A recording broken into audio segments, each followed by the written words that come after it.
मैं हूं साहिल नकवी और आप देख रहे हैं न्यूज़ मैक्स। जैसे जैसे लोकसभा चुनाव 2019 करीब आता जा रहा है, उसी तरह सियासी बाजार पूरी तरह से गर्म होता जा रहा है। आज मैं बात कर रहा हूं पॉलिटिकल एनालिस्ट इलियास मलिक साहब से 2019 लोकसभा चुनाव की पूरी सियासत पर।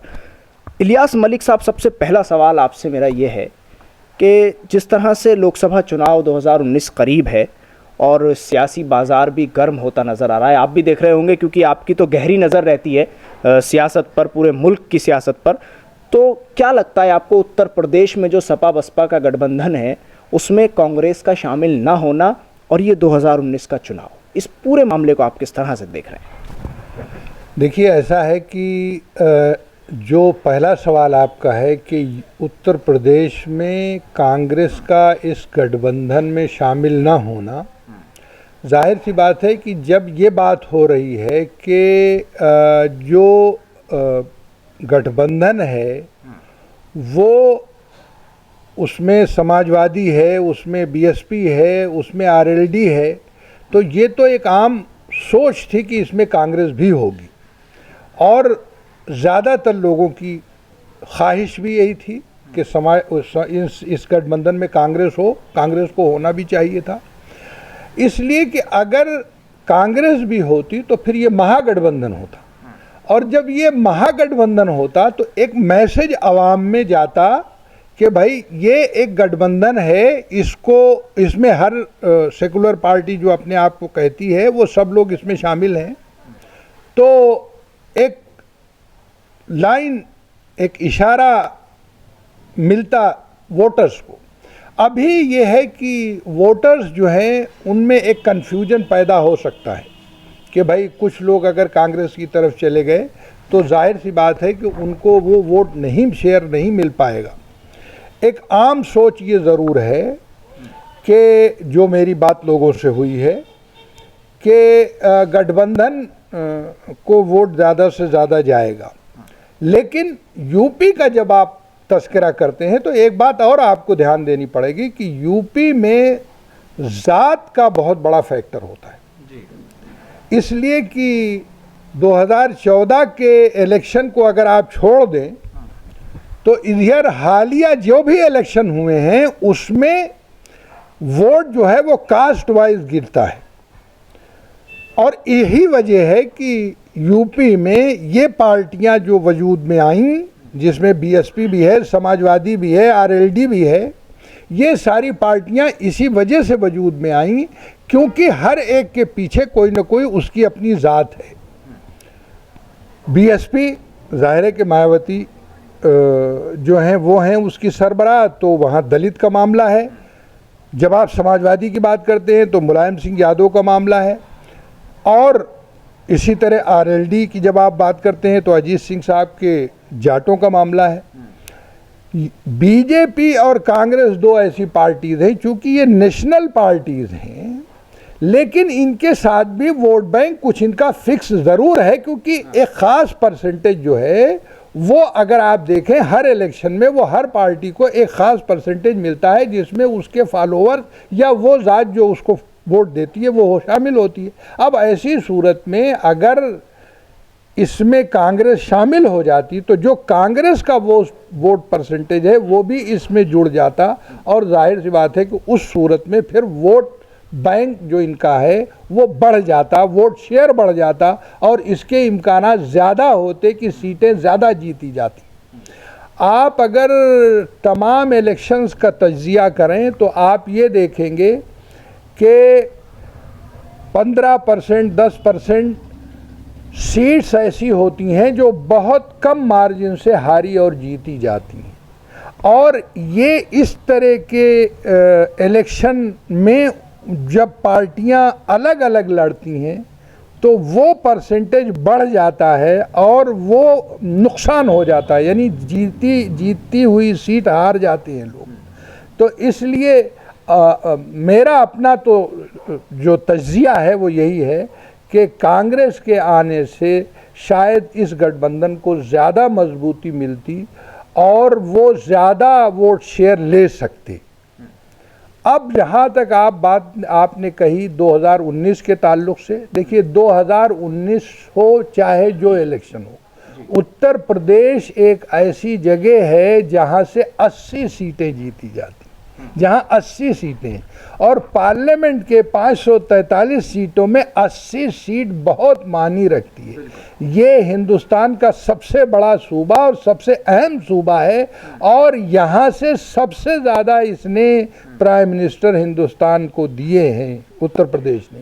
दूसरे, उत्तर प्रदेश की सियासत जो है वो पूरे मुल्क की सियासत में एक नुमाया रोल और नुमाया किरदार रखती है।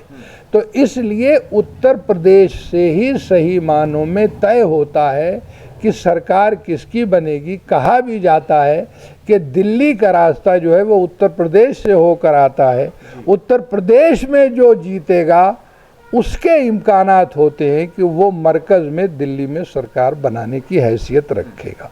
तो इलियास साहब, क्या लग रहा है आपको, उत्तर प्रदेश की जनता का मूड क्या है इस वक्त? देखिए, उत्तर प्रदेश की जनता जो है वो सियासी तौर पर बहुत ज़्यादा मैच्योर है, और वो जो है वो पहली बात तो ये कि वो इतनी जल्दी अपने पत्ते खोलने के लिए तैयार नहीं होती। ये बात ज़रूर है कि जो एक रुझान नज़र आ रहा है उसमें कहीं ना कहीं, जैसे मैंने अभी आपसे तस्करा किया कि अगर वोट बंटते हैं तो फिर सूरत हाल ये होगी कि ज़्यादातर जगहों पर जो मैं अभी तक जो पश्चिमी यूपी, देखिए इलेक्शन तो 11 तारीख से शुरू होगा, तो सही बात यह है कि पहली पोलिंग के बाद ही रुझान सामने आ जाएगा कि किस तरफ जा रहा है।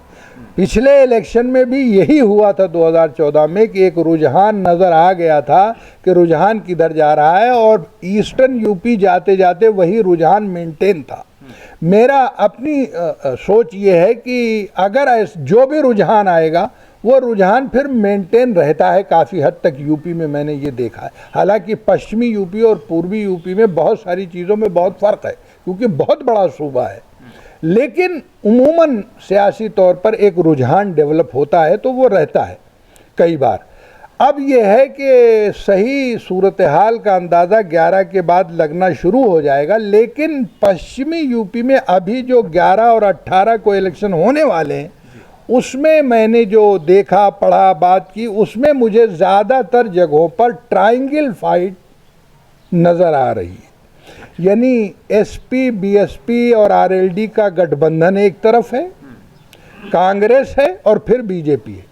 तो ज़्यादातर जगहों पे, क्योंकि देखिए इलेक्शन में कई फैक्टर काम करते हैं।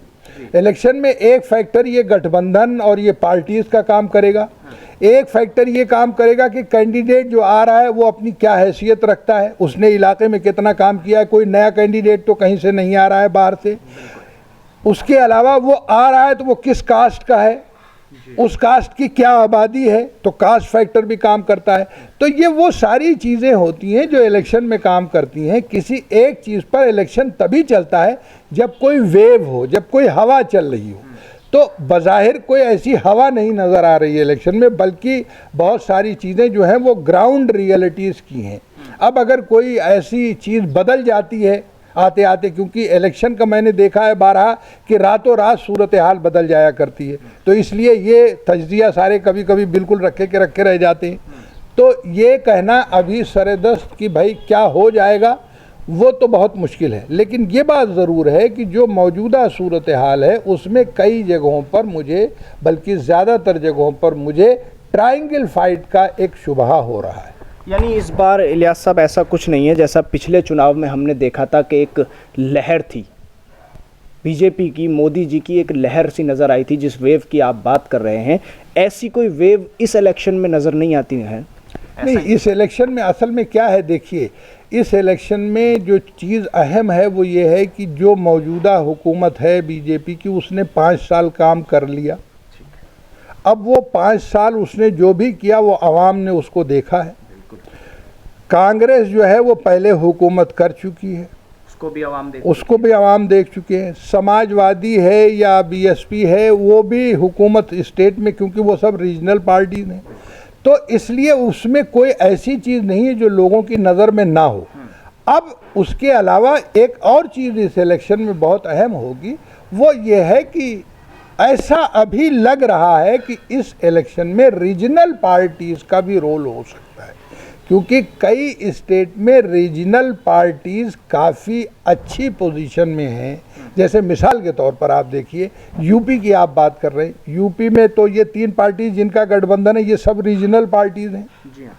फिर आप बिहार जाते हैं तो वहाँ पर जेडीयू है, आरजेडी है, और उसके साथ जो भी पार्टीज़ हैं, कुशवाहा की हैं या और भी पार्टीज़ हैं, वो सब रीजनल हैं। फिर आप बंगाल जाते हैं, वेस्ट बंगाल, तो वहाँ पर आप ये देखते हैं कि जो ममता बनर्जी की पार्टी है, जो आज वहाँ के सूबे में हुकूमत कर रही है, वो रीजनल है। फिर आप उड़ीसा जाते हैं तो आप ये देखते हैं कि वो नवीन पटनायक जी की जो पार्टी है वो रीजनल है। तो इस तरह बहुत सारी स्टेट में अगर आप जाएंगे, साउथ में आप जाते हैं तो वो AIDMK है और DMK है, वो रीजनल है। इसी तरह अगर आप कर्नाटका जाते हैं तो वहाँ आप ये देखते हैं कि वहाँ पर जो JDS है वो रीजनल पार्टी है। तो आप आंध्र प्रदेश आते हैं तो वहाँ आप देखते हैं, तेलंगाना आते हैं तो वहाँ आप देखते हैं। तो अगर आप ऑल इंडिया लेवल पर 2019 की बात कर रहे हैं तो वहाँ पर ये बात बिल्कुल सही है कि कांग्रेस और बीजेपी नेशनल पार्टीज हैं, लेकिन उसके अलावा जितनी भी पार्टीज हैं, आप महाराष्ट्र में जाते हैं तो शिवसेना है, NCP है। तो आप कहीं भी किसी भी स्टेट में जाएं, चंद स्टेट को छोड़कर जहां पर बीजेपी की हुकूमत या कांग्रेस की हुकूमत बनती है, उसमें जैसे कि मिसाल के तौर पर आप देखिए मध्य प्रदेश है, राजस्थान है और छत्तीसगढ़ है। लेकिन अगर आप पंजाब जाते हैं तो वहाँ भी सीखे हुकूमत आज कांग्रेस की है, लेकिन आम आदमी पार्टी भी है वहाँ पर, और वहाँ भी रीजनल पार्टीज हैं। तो रीजनल पार्टीज का रोल, दिल्ली में देखिए अभी जो हुकूमत है वो रीजनल पार्टी। तो आज के इस सियासत में हिंदुस्तान में आप रीजनल पार्टीज को नज़रअंदाज नहीं कर सकते। और ऐसी सूरत में जबकि NDA हो या UPA हो, दोनों अलायंस बना के, चाहे क्लियर मेजॉरिटी हो तब भी अलायंस का नाम आ रहा है। तो अलायंस किसके साथ? सवाल इस बात का, 2 नेशनल पार्टीज हैं, वो अलायंस किसके साथ कर रही हैं? वो अलायंस जो कर रही हैं वो तो रीजनल पार्टीज के साथ ही कर रही हैं। तो फिर रीजनल पार्टीज की अहमियत से आज की इस मौजूदा सियासत को नकारा नहीं जा सकता। हम बात कर रहे थे पॉलिटिकल एनालिस्ट इलियास मलिक साहब से, जिनका कहना यह है कि इस बार का चुनाव, लोकसभा चुनाव 2019 बहुत ही दिलचस्प होने वाला है। दिल्ली से कैमरा पर्सन नाजिम अली के साथ न्यूज़ मैक्स के लिए साहिल नकवी।